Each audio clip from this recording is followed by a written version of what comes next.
वैसे तो यूक्रेन में सारा युद्ध कीव पर केंद्रित है, लेकिन इस बीच ये प्रश्न भी उठ रहा है कि यूक्रेन का तीसरा सबसे बड़ा शहर मारियुपोल विशेषकर पुतिन के निशाने पर क्यों है। ऐसा क्या है इस शहर में कि व्लादिमीर पुतिन इसे किसी भी कीमत पर हासिल करना चाहते हैं।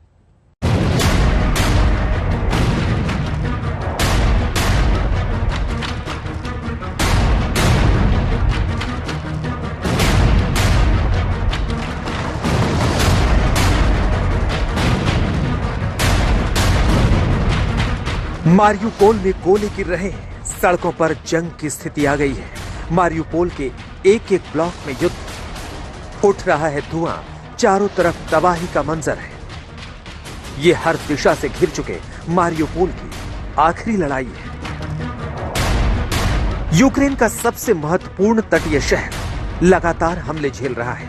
इस समय जब ये रिपोर्ट हम आप तक पहुंचा रहे हैं, ठीक उसी समय रूस की सेनाएं मारियुपोल में कोहराम मचा रही है।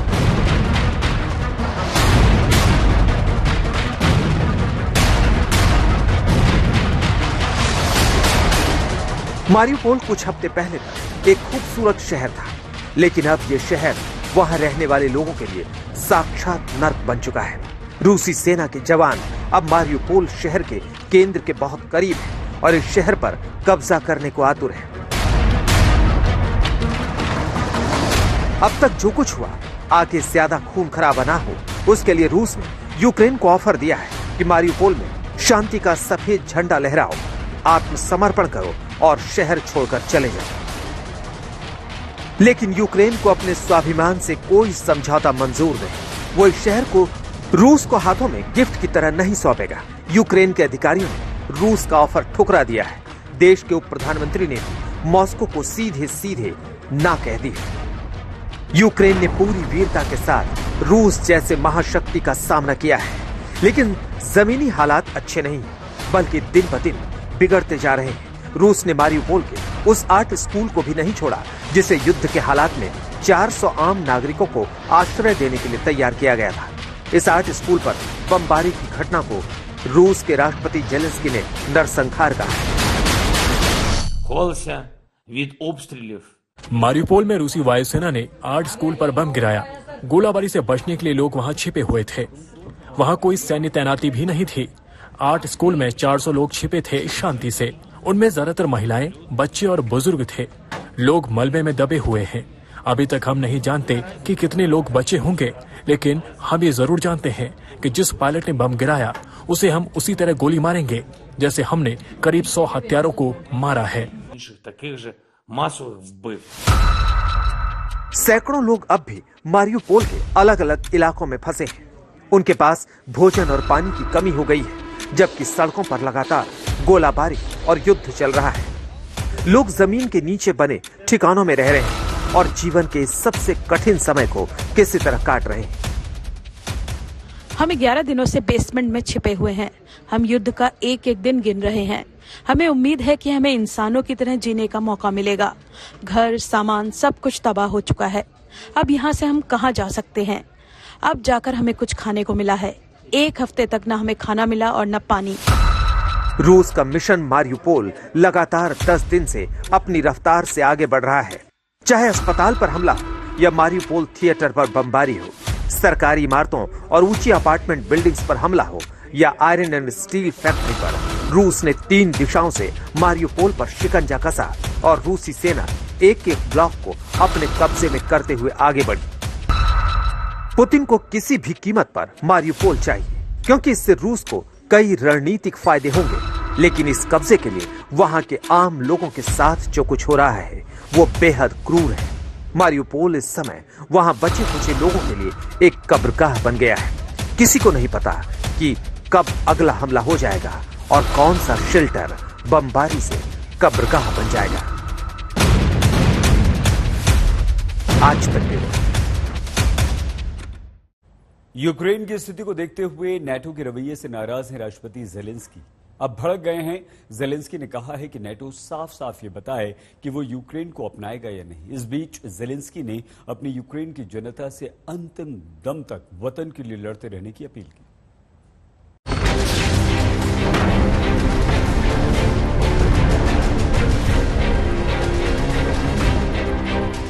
यूक्रेन में रूसी फौज किस तरह हमले पर हमले बोल रही है, वो सैटेलाइट की इन तस्वीरों में देख सकते हैं। सैटेलाइट की इन तस्वीरों में मारियोपोल की जलती हुई बिल्डिंग नजर आ रही है। इनमें शहर का मशहूर थिएटर भी शामिल है, जिसमें करीब 1000 लोग फंस गए थे।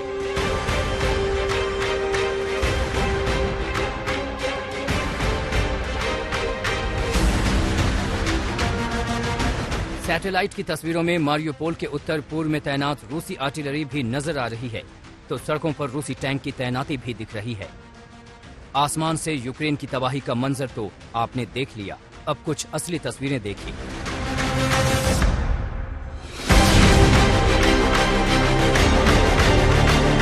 ये खार्किव की रिहायशी बिल्डिंग है। रूस के हमले ने लोगों के आशियाने को बर्बाद कर दिया।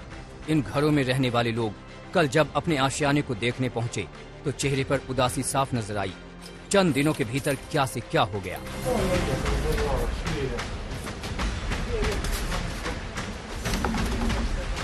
Такие тут у некоторых есть квартиры не разграбленные, ну я имею в виду такое. И по крайней мере, есть шакалы всякие, которые просто-напросто залазят и начинают. कीव के कुछ इलाकों का हाल भी बुरा है। कीव पर कब्जे के लिए रूस लगातार गोले बरसा रहे हैं। हालात को देखते हुए कीव में कल से दोबारा कर्फ्यू लगाया गया है। कल सुबह 7 बजे तक कर्फ्यू जारी रहेगा। कीव के मेयर के मुताबिक दुश्मन लगातार हमले बोल रहे हैं। Меру, от поряд знаходиться дитячий садок, а отут знаходиться великий кратер. Будинок зруйнований, вікна вибиті повністю, автівки згоріли. Слава Богу, загиблих нема, декілька людей зараз госпіталізовані, їм надається допомога. जंग कहां रुकेगी अब तक किसी को समझ नहीं आ रहा। रूस यूक्रेन की बातचीत बेनतीजा रही है। पाकिस्तान में इमरान खान की सरकार का काउंटडाउन शुरू हो चुका है। अविश्वास प्रस्ताव का सामना करने से पहले इमरान खान इस्तीफा दे सकते हैं। जो रिपोर्ट्स आ रही हैं उसमें कहा जा रहा है कि आर्मी चीफ बाजवा ने OIC कॉन्फ्रेंस के बाद पद छोड़ने को इमरान से कह दिया है।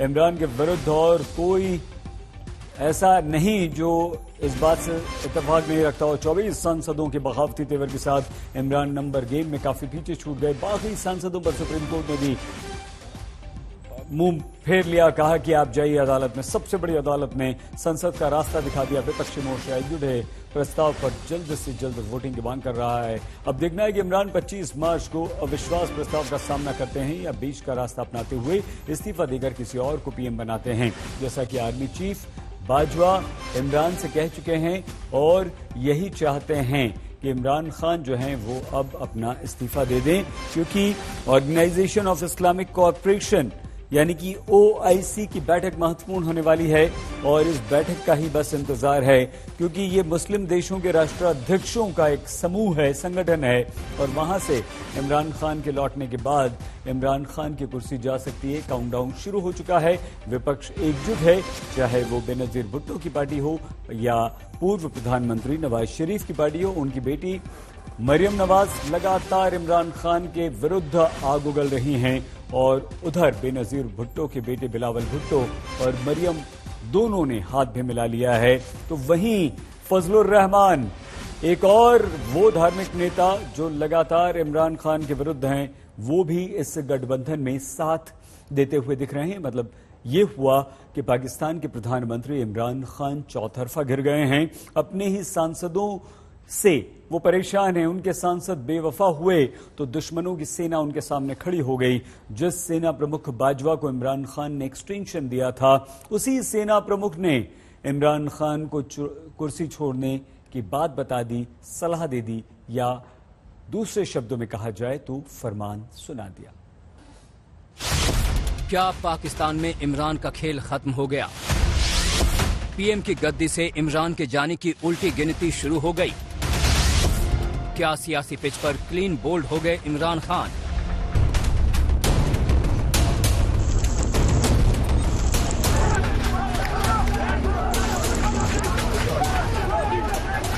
अगर एक इंसान ने अजीम इंसान बनना है। इमरान खान मुसीबत में हैं। पहले अपने सांसदों ने साथ छोड़ा, अब खबर है कि सेना भी अपने चहीते से किनारा कर लिया है।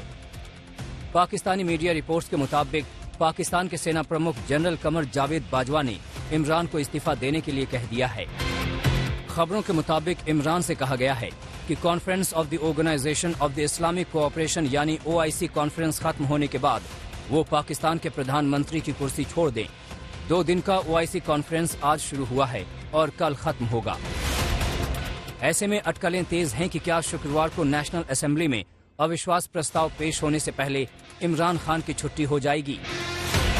न्यूट्रलिटी की हम सुन रहे हैं कि हवा चली है, उस एक लफ्ज ने किसी शख्स की बिल्कुल हवा निकाल दी है। सिर्फ न्यूट्रल के लफ्ज से आपकी जमात का ठिराजा बिखर गया है। ये हाल तो कभी मैंने किसी तांगा पार्टी का नहीं देखा कि न्यूट्रल होना क्या है, आइन की पासदारी है ना, तो ये तो अच्छी बात है। इस पे इतना मछली की तरह तड़पने की जरूरत नहीं है। न्यूट्रल का मतलब ये है कि आपकी अब मदद को कोई नहीं आ रहा, आपको ये पता है कि ये गेम आप हार चुके हैं और अगला इलेक्शन भी जो है वो आपके हाथ से चला गया है। ये आपकी आवाजें नहीं है, ये चीखें हैं कि मुझे बचा लो, मुझे बचा लो।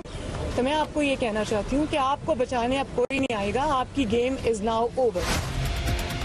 ये किसी से छिपा नहीं है कि पाकिस्तान की गद्दी पर कोई तब तक ही टिक सकता है जब तक सेना चाहे। पाक मीडिया रिपोर्ट्स के मुताबिक जनरल बाजवा और सेना के 3 सीनियर लेफ्टिनेंट जनरल की बैठक में इमरान की सियासी किस्मत पर फैसला लिया जा चुका है। सभी ने ये राय जाहिर की कि इमरान को और जीवन दान देना सही नहीं है। बताया जाता है कि इमरान की पैरवी करने के लिए पूर्व आर्मी चीफ राहिल शरीफ जनरल बाजवा से मिले थे, लेकिन अब साफ नजर आ रहा है कि इस पैरवी का असर नहीं हुआ। आइए इस मुद्दे पर और बात करने के लिए हम आपको सीधे लिए चलते हैं पाकिस्तान। हमारे साथ जब्बार चौधरी मौजूद हैं जो कि पाकिस्तान के पत्रकार हैं। बहुत धन्यवाद आपका जब्बार जी हमसे बात करने के लिए। जब्बार जी, एक बहुत छोटा सा सवाल, क्या इमरान खान अगले कुछ दिनों बाद पाकिस्तान के प्रधानमंत्री प्राइम मिनिस्टर नहीं रहने वाले हैं? देखिए अंसारी साहब, ये तो मैं अंतर्यामी नहीं हूँ, लेकिन हालात का तजिया हम लोग यहाँ बैठ के कर सकते हैं। जो इन्फॉर्मेशन हमारे पास आ रही है उसकी बेस पर हम जो है कुछ एनालिसिस कर सकते हैं सिचुएशन का। उसमें अभी जो है वो मैं जो स्टेटमेंट देने की पोजीशन में हूँ एज ए जर्नलिस्ट भी, एज ए तजियाकार भी, वो ये है कि it's not over until over. ठीक है, हाँ, दोनों तरफ से कोशिशें जारी हैं, पक्ष विपक्ष दोनों अपना जोर लगा रहे हैं और बड़ा खुल के जोर लगा रहे हैं। विपक्ष जो है वो भी अपना पूरा कोशिश कर रहा है कि जो है वो इमरान खान का तख्ता उलट दिया जाए, उनकी वो गद्दी पे खुद बैठ जाए। चौधरी साहब, मैं आपको बीच में रोक रहा हूं, लेकिन ये सवाल हमारा इसलिए है कि इमरान खान का न जनता भरोसा कर रही है, न उनके अपने सांसद कर रहे हैं, वो बाकी हो गए हैं, 22 अलग हो गए हैं, न अदालत उन पर भरोसा कर रही है, न उनके आर्मी चीफ उन पर भरोसा कर रहे हैं। तो ऐसे में कैसे वो अपनी कुर्सी बचा पाएंगे? देखिए, जब तक इस सदमे एतमाद पे, नो कॉन्फिडेंस मोशन पे वोटिंग नहीं हो जाती, उस वक्त तक हम कह सकते हैं कि उनका जिन भरोसों की आपने बात की है वो उन पर कायम है। ठीक है, क्योंकि हम लोग जरा बाई बुक अगर चलेंगे तो तभी हम कोई जो है ना उसको नतीजा निकाल पाएंगे। हाँ, एक बात है, क्योंकि आपको भी मालूम है, हमें भी मालूम है कि इमरान की जो सरकार है वो गठबंधन की सरकार है। उनके अपने पास सिर्फ 150 लोग हैं, बाकी जो 32 लोग हैं, जो 172 का मैजिक हिस्सा रिटेन रखने के लिए, वो उनके पास जो है मुख्तलिफ छोटी छोटी पार्टीज हैं, 5 पार्टीज उनके साथ हैं, एलाइज हैं उनके पास, उन पे भरोसा कर रहे हैं। अब इस वक्त जो पूरी गेम चल रही है, जो पूरी जंग चल रही है, वो उन एलाइज को अपनी तरफ, जो गवर्नमेंट है, जो इमरान सरकार है, वो उसको अपने साथ जोड़े रखने पे मेहनत कर रही है, और जो विपक्ष वाले हैं वो उनको अपने साथ मुख्तलिफ किस्म की ऑफर तो एक छोटी सी बात और चौधरी साहब बता दीजिए प्लीज, करने के लिए कोशिश कर रहे हैं। वो ये कि जो 22 मेंबर ऑफ पार्लियामेंट हैं, सांसद जो इमरान से अलग हो गए, बागी हो गए, ये उनकी सरकार पर कोई असर नहीं डालेंगे?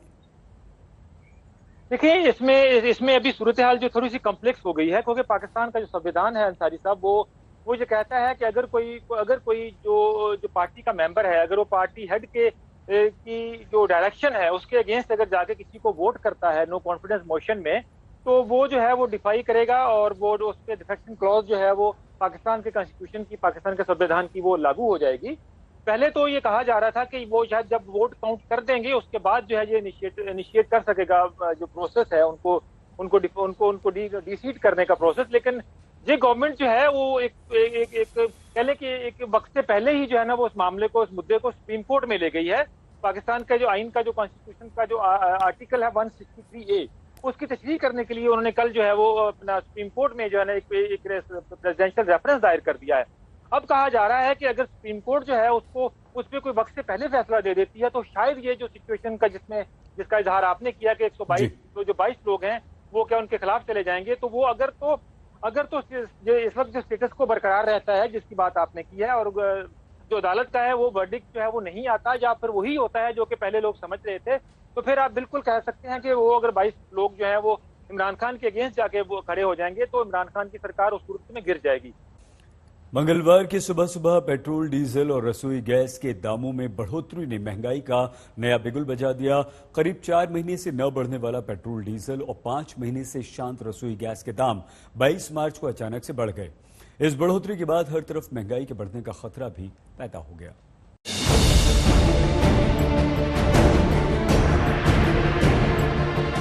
पेट्रोल डीजल की कीमतों में 4 नवंबर 2021 को बढ़ोतरी का जो ब्रेक लगा था वो अब समाप्त हो गया है। करीब 4 महीने बाद 22 मार्च को पहली बार पेट्रोल और डीजल की कीमतों में इजाफा हुआ है। मंगलवार को डीजल की कीमतों में 76 से 86 पैसे प्रति लीटर की बढ़ोतरी हुई है। वहीं पेट्रोल के दाम 76 से 84 पैसे प्रति लीटर बढ़ गए हैं। इस बढ़ोतरी के बाद देश के 4 महानगरों में पेट्रोल और डीजल के जो नए रेट तय हुए हैं उसके मुताबिक दिल्ली में पेट्रोल 96 रुपए 21 पैसे प्रति लीटर जबकि डीजल 87 रुपए 47 पैसे प्रति लीटर का मिलेगा। मुंबई में पेट्रोल की कीमत 110 रुपए 82 पैसे और डीजल 95 रुपए प्रति लीटर का है। कोलकाता में पेट्रोल 105 रुपए 51 पैसे जबकि डीजल 90 रुपए 62 पैसे प्रति लीटर है। वहीं चेन्नई में भी पेट्रोल 102 रुपए 16 पैसे तो डीजल 92 रुपए 19 पैसे प्रति लीटर है। इसके पहले अंतर्राष्ट्रीय बाजार में कच्चे तेल का भाव $112 प्रति बैरल पहुंचने के बाद रविवार को तेल कंपनियों ने डीजल के थोक खरीदारों के लिए मूल्य में 25 रुपए प्रति लीटर की बढ़ोतरी की थी। तेल डीलरों का कहना है कि खुदरा मूल्य में धीरे धीरे इजाफा किया जाएगा। हालांकि इस इजाफे ने अब महंगाई का खतरा बढ़ा दिया है। जानकारों का मानना है कि इससे लोगों की जेब में कम रकम बचेगी और वो खरीदारी घटाएंगे, जिससे आखिरकार व्यापार को ही नुकसान होगा। डेली कंज्यूमेबल्स या रोजमर्रा की जो चीजें हैं उनके प्राइसेस सब्सटेंशियली इंक्रीज होने का डर है। महंगाई ऑलरेडी काफी बढ़ चुकी है और अब इस रिपीटेड प्राइस इंक्रीजेस के कारण महंगाई अपने चरम पर पहुंचना निश्चित है और मुझे उम्मीद है कि आने वाले समय में जरूर सरकार को कुछ कड़े फैसले लेके लोगों को रिलीफ पैकेज देना जरूरी है। ग्लोबली क्रूड ऑयल के प्राइसेस $112 प्रति बैरल के पार चले गए हैं, जिसकी वजह से अल्टीमेटली पेट्रोलियम प्रोडक्ट्स के प्राइसेस बढ़ने ही बढ़ने हैं, जिसके अंदर पेट्रोल, डीजल, एलपीजी या फिर और जो रिलेटेड प्रोडक्ट्स हैं उनके प्राइसेस भी बढ़ जाते हैं और इसकी वजह से सारी लॉजिस्टिक बढ़ जाती है। अब यहां पर हमारे सामने 4 जो हमारी मेगा सिटी 4 महानगर हैं उनके अंदर प्राइसेस की अगर वेरिएशन देखते हैं तो मुंबई में 110 रुपए प्रति लीटर पेट्रोल हो गया है और वहीं उसके बाद कोलकाता, चेन्नई और दिल्ली का नंबर आता है। तो अल्टीमेटली ये सारी की सारी चीजें जो हैं, क्योंकि मुंबई एक लॉजिस्टिक हब भी है तो लॉजिस्टिक प्राइस भी बढ़ाएगा, लोगों की पॉकेट के ऊपर भी इसका इंपैक्ट पड़ेगा। पेट्रोल डीजल के साथ ही अक्टूबर के बाद रसोई गैस की कीमतों में भी इजाफा किया गया है।